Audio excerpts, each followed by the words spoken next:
এই ছেলে, তোমার মাথার চুলটা এরকম কেন? নিচের দিক চাঁচা আছে কেন? আমি লন্ডনে জুমার দিন জুমার খুতবা থেকে নিচে নামছি, তখন একটা লোক বলছে আমার ছেলের জন্য একটু দোয়া করবেন। তো ছেলেটা আমার পাশে নিয়ে এসেছে। আমি আবার ছাত্র জীবনে বলতাম, এই যারা মাথার চুল ছাড়তে শিখো, আমার মাথা যেটা শিখো, আমার মাথার চুল এইভাবে গেলে কি আর এইভাবে গেলে কি। ওই আমি কোনোদিন হিসাব করিনি। আমার এক class friend Punjabi calendar iron করা ছাড়া গায়ে দিত না, সালিমউদ্দিন ডাহবি ভাগালপুরি। তো দোয়া করার জন্য নিয়ে এসেছে, নিচের দিকে নামছি, তো ছেলের মাথার চুল এই তোমার মতো করে কাটা আছে। এভাবে কেন? তো দেখছি যে নামতেই ওই চুল ছাড়ার এগুলো দেওয়া আছে, ছবিগুলো।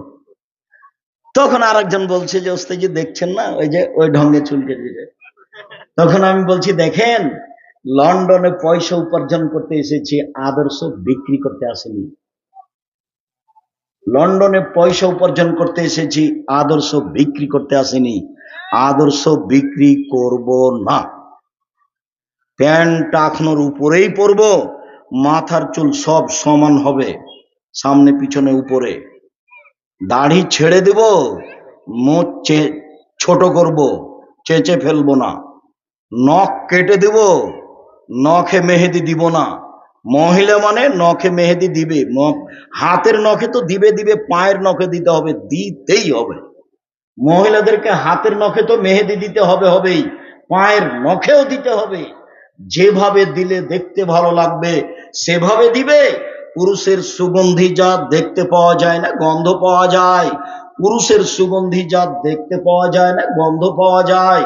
পুরুষের সুগন্ধি যা দেখতে পাওয়া যায় না, গন্ধ পাওয়া যায়।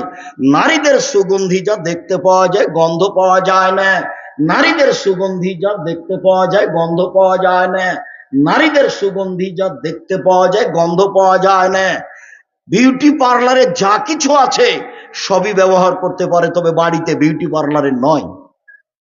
এইভাবে ভরু কাটা হারাম, এইভাবে ভরু তুলে ফেলা হারাম, এইভাবে দাঁত ছিলে রাখা হারাম, এইভাবে উঁচু স্যান্ডেল পরে নিজেকে লম্বা মেয়ে দেখানো হারাম, এইভাবে ব্রেসিয়ার পরে কম বয়সের মেয়ে প্রমাণ করা হারাম, প্রতারণা হারাম।